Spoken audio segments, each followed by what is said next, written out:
COVID-19, a study in complexity science and prediction. My name is Stuart Kaufman, age 80. I trained in medicine at the University of California in San Francisco about 50 years ago. I'm a MacArthur Fellow. I'm a Fellow of the Royal Society of Canada. I've published around 350 or 400 articles, 6 books, and have several patents. I was on the faculty at the University of Pennsylvania in the Department of Biochemistry and Biophysics. I want to talk to us today about COVID-19. There are really 2 essential ideas that I think are not well known that I want to get across. We all know that we are using social distancing in the United States, in the UK, Europe, and elsewhere to try to stop the spread of the virus. The first thing that I want to state and make clear is that it works, but if we do social distancing not sufficiently, for example, at 50 or 60 or 70%, it does not work, but over 80%, it does work. More precisely, there's a sudden jump as we increase social distancing from below some level to above some level, where social distancing then becomes effective. In Australia, it looks like that number is 80% effective, 70% and less is not. I want to explain why that sudden jump happens. It's perfectly well known. The second thing is overwhelmingly important. I will be showing you in a short moment results from Dr. Gabor Vate, a physicist complexity expert in Budapest at this university, about what has happened in China and what is happening in Italy. Here's the basic thing.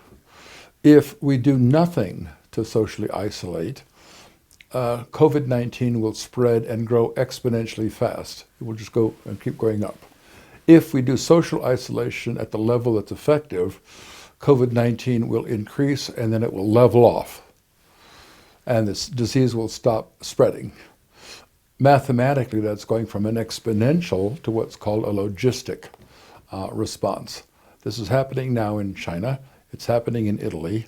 We can make it happen in the United States. If we get control of COVID-19 and the outbreaks slow and stop, as they have in China and in Hong Kong, we haven't won yet. Already there's evidence that post-shutdown in Hong Kong, the disease is starting to spread again. We will not solve this for a long time until we have a vaccine and the population of humanity is well vaccinated. The next thing I want to tell us about is a study that was done at Imperial College in London by Ferguson et al., March 16th. They estimate for the UK and the US that if nothing is done and the disease spreads exponentially, in England about 500,000 people will die. In the United States, 2.2 million people will die. There are 7.8 billion of us.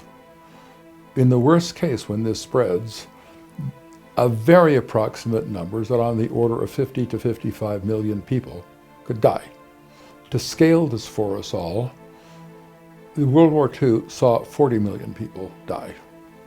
It is imperative that we understand that with sufficient social isolation, so the disease switches from exponential to logistic and saturates, we can dramatically drop the death rate from something like 50 million to very much less than that. I'll get to it in a moment. This is figure 2 in the Ferguson study, and the different curves are showing the effects of different degrees of social isolation, from closing schools to people staying at home to shutting down different organizations and so on. And again, this is dates from March 20th, April 20th, May 20th, and so on. The red line is emergency bed critical care units in England. It's a flat line. If the curve goes above the flat line, hospitals will be overwhelmed and they will not find beds, they will not find oxygen, they will not find people able to take care of them. In short, this is the fear that our medical healthcare system, in England in this case, will be overwhelmed. Notice where the red line is. The message is that we can bring the curve down significantly, their study shows, and lower the peak and delay it if we use all the social isolation mechanisms that we have.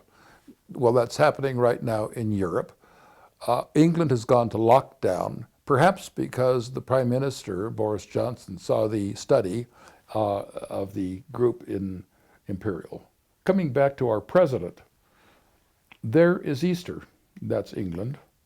What happens if we do nothing? Well, it's somewhere up here. With hospitals overwhelmed, the disease spreading, we are at an extraordinarily dangerous moment.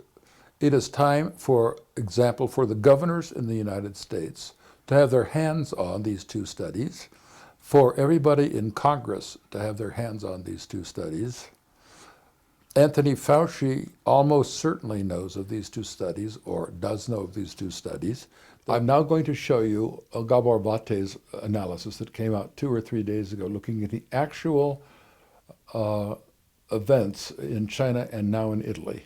So what Vate did is he looked at what happened in Hubei province in China, and he is plotting on the y-axis here the rate of spread of the virus per day. So it starts at 15%.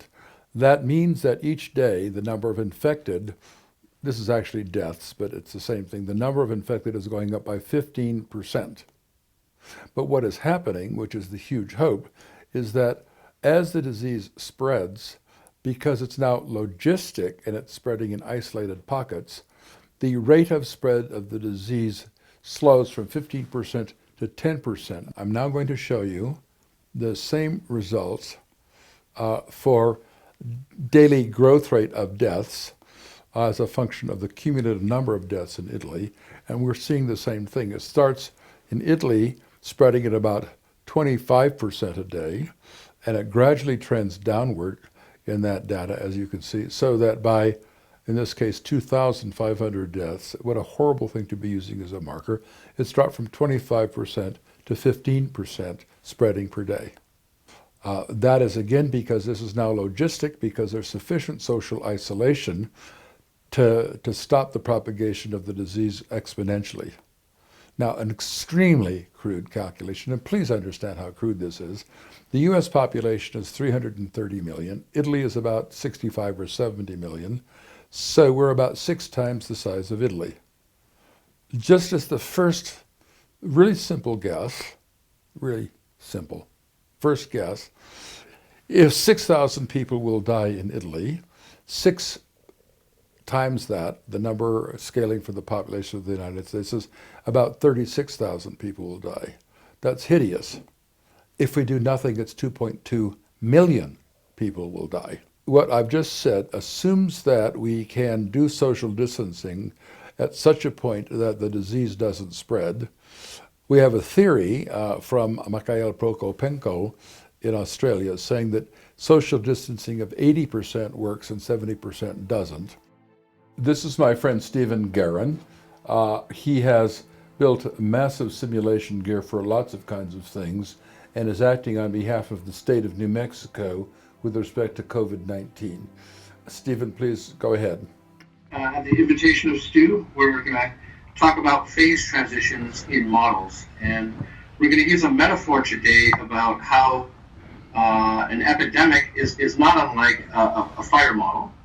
So if you think of a fire, so when you hear about SIR in the news, right? So it has a person can be in 3 states. They can be susceptible to the disease, and spreading to their neighbor, or they can be recovered and somewhat immune and no longer contagious and can be freely moving in society. Well, in fire, we kind of talk about the same thing. The contagion is very much like this, where the flame is actually actively spreading to its neighbors, which is we call the fuel or vegetation. So fuel is very much like the susceptible people. The infected is very much like the flame, and the recovered is very much like the black. What we're going to look at today is phase transitions in these systems. And phase transitions, you may be familiar from science when, say, a liquid goes to a solid or a liquid goes to a gas. as you change the temperature, we talk about the phase that the system is in. Is it a gas or a solid? And so by analogy, we're going to be talking about this in social distancing and isolation. So I'm going to give the visual analogy here with a fire. And think of the density of the fuel as these green dots. So that's a very dense system here. So this is a very, very simple model, but it communicates a very complex idea. Yeah. We can think of the green dots as trees, right? And the distance between the green dots is how far apart they are. Or we can think of them as people and how far apart they are. And the spreading of the fire is analogous to the spreading of COVID-19. I'm going to start the virus or the fire on the left-hand side. And notice how that propagates in a very linear way. And if I tried to stop it here as a forest fire fighter, I'm not going to catch it. In the simulation that Stephen Guerin just ran, the trees are very close to one another, or the people are very close to one another. The fire spreads, the disease spreads. Now, Stephen is going to move the trees or the people further apart. For people, this is an increase in social distancing. And notice, as Stu was saying, as I've come down to 74%, it's still the same result. The percentage of burn is what we're going to care about, like how many people got the disease, right? And in this case, it's practically every tree burned in this case. Stephen reduces the density of the simulation to show the halt of the propagation of fire or COVID-19. And I'm going to start it off, and there's not enough density for that fire to take over. The contagion doesn't have enough probability to spread, right? So this is kind of when you have really good social distancing, the virus comes into your neighborhood but has nowhere to go, right? But notice all the way down over here from 0, where you have really good social distancing, up to 50%. It burns itself out, right? But right around this 59%, and if for percolation theory, and it's an idea that's universal across all kinds of systems, regardless if this is a forest fire or an epidemic. But notice that here at this phase transition, this is where the system is wildly chaotic and unpredictable. By chaotic, we mean if we change the initial start conditions, we could get wildly different impacts on the spread pattern and the percent that burn. When we have a new virus, basically everybody is susceptible. We don't have a lot of immunity. Once the virus we start to live with the virus, we're going to expect to be at this phase transition where you'll have many small outbreaks and just a few big ones. And I think if you look at Bcells' work on Propagnieco, the idea is that if you're doing social distancing, but you're not getting over the phase transition, you're wasting your time. And as we know, social distancing has huge economic costs, right? So we want to make sure we're doing it enough if we're going to do it. So, and encouraging and knowing where that phase transition is important. So we want to look at the data and researchers around the world trying to figure that out. So this is absolutely essential. What this simple model shows is that there's a critical distance between the people or the trees where all of a sudden the disease does not spread or the fire does not spread. So this is the phase transition that Stephen was talking about. It's like water going to ice all of a sudden at 32 degrees Fahrenheit or 0 centigrade, and that's a phase transition. So the message here is that in general, in something that propagates like a fire or a disease, there is a critical level of social distancing. Below that, the disease spreads, and above it, it stops. In this simulation, we examine geographical data from New Mexico. So here we're showing now, just moving that to an epidemic model. Now that you kind of understand the phase transition, well, now we'll call it about the probability of spreading. So, and that's important of how much personal protective equipment we get to our healthcare workers. So this is just a rough simulation of 2,100 healthcare workers distributed throughout our stations here in the state. And you can see now if the probability of spreading is high, you can see we're above the phase transition, and our healthcare workers are going to get infected and spread it to each other and to and now we're going to not have healthcare workers, right? And you can see the red spreading, green are recovered, and blue are the susceptible. But you can see that no matter when we run this many times, we're going to get the same result. We're going to get everybody infected. But if I come down here with probability of spreading, now you're going to see that will pretty much die off. And so the phase transition, again, is tuning the probability of transmitting an infection from 10% to 20% to 30% to 50% and so on, is the same thing as moving the people further apart and closer together. There's a threshold in which it spreads if you're a higher probability than that, but not if the system is below that. And I'll just make the point is what that percentage is dependent on what your social network is and many factors. What we can predict as complexity researchers is there's a phase transition in there. The role of the domain experts is to figure out the details about where that, of that particular problem. So we can't tell you right ahead of time what that percentage is, but we can tell you it's in there. And let's go find it together.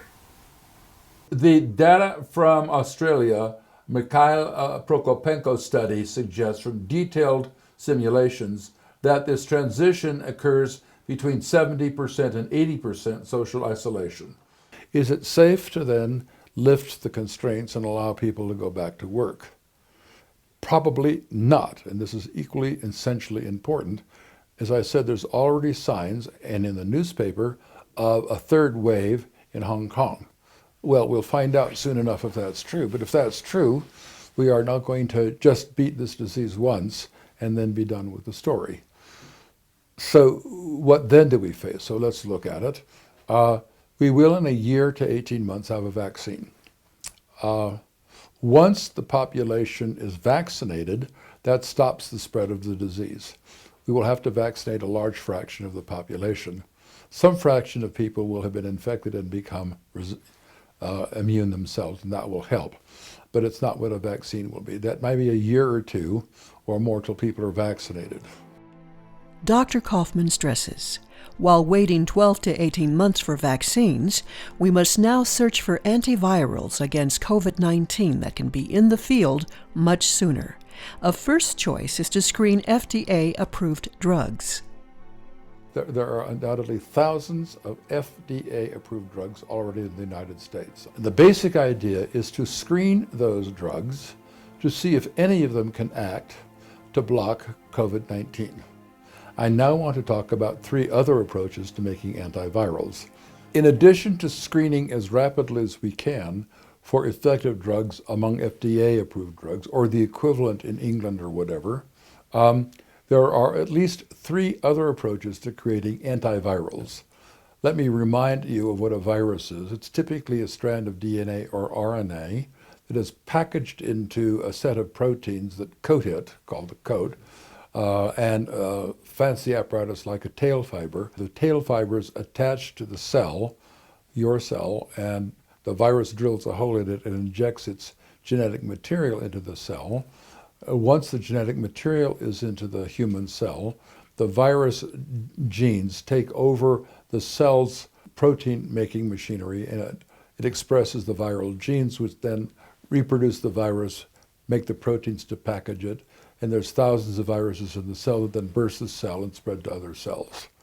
So the first technique that is known for 30 years is called phage display. About 30 years ago, George Smith showed that you could take 100 million phage, all the same phage, and use genetic engineering to insert into each phage of 100 million a different little short DNA sequence such that each of the 100 million phage makes a different short sequence of amino acids called a peptide. So now you have what's called a library of 100 million phage. And Smith showed at that point that if you took, in his case, 20 million and asked those 20 million, could any of them bind something? In the case that he was looking at something called a monoclonal antibody, about 1 in a million binds. This has been a big thing trying to make drugs for a long time. Here's then the idea. We use phage display, which is available commercially around the world, and we screen for phage, whose little peptides bind to the outside of Covid-19, for example, the tail fiber of Covid-19, and block it from binding to human cells and injecting its DNA. This can be done. I don't know the extent to which it's standing up around the world, but we need to do it, and we need to do it not only because we need it now, but we're going to need it during recurrences such as those that are happening in Hong Kong. And that can now treat patients while we're waiting for the vaccine. The second approach is called monoclonal antibodies. It's been around for 40 years. So when you are infected with a virus, your immune system has what are called Bcells in your serum, in your blood. Each B cell makes a different antibody molecule, and in your immune response, your cells evolve such that there are B cells that make antibodies that bind something on the COVID-19 virus very well, or any other virus. So here is the idea. If one takes patients who have recovered from COVID-19, their blood and serum contains B cells that make antibodies that bind to the COVID-19, for example, the tail fiber. There are perfectly well-established techniques for taking one of those B cells and, quotes, immortalizing it so that that B cell becomes billions of copies of the same cell, B cell, making billions of copies of the same antibody molecule, which is now called a monoclonal. They've been used for years to treat all kinds of things. Can we hope rapidly to create monoclonals who will bind to COVID-19, for example, the tail fiber, and block it from infecting? And the answer is yes. The third is something called siRNA. siRNA are short interfering RNA that can be made so the siRNA can bind to the messenger RNA that will make the coat protein for the virus, and that stops the translation making that protein, and so it blocks the virus. Efforts are starting up with siRNA around the world. We need to do everything we can to encourage such efforts on a maximum scale. What does 80% mean about the virus spread? Think of it this way. 80% of the population spends 80% of their time at home. This breaks down to 1 or 2 trips to the grocery store, the pharmacy, or the gas station, or perhaps walking your dog once a day. Being outside is okay as long as you can maintain the social distance of 6 to 8 feet away, like in a park or a hiking trail. This Japanese video shows of the spread of droplets that are expressed when someone coughs or even speaks loudly. We clearly see the range of distance that needs to be observed when we are around other people. We also see that a mask can prevent this droplet spread along with social distancing, which provides us with added safety. The experts who track the change in the spread of the disease can tell us when the disease has changed from an exponential to a safer logistic growth. The percent increase of the spread of the disease per day will slow. We will need to maintain 80% social distancing until the spread stops. COVID-19 is currently infecting more than 175,000 Americans and has claimed 3,500 lives in the U.S. alone. Worldwide, 800,000 infected and 40,000 deaths. The researchers represented in this film strongly recommend the following in order to stem the exponential rise of this pandemic.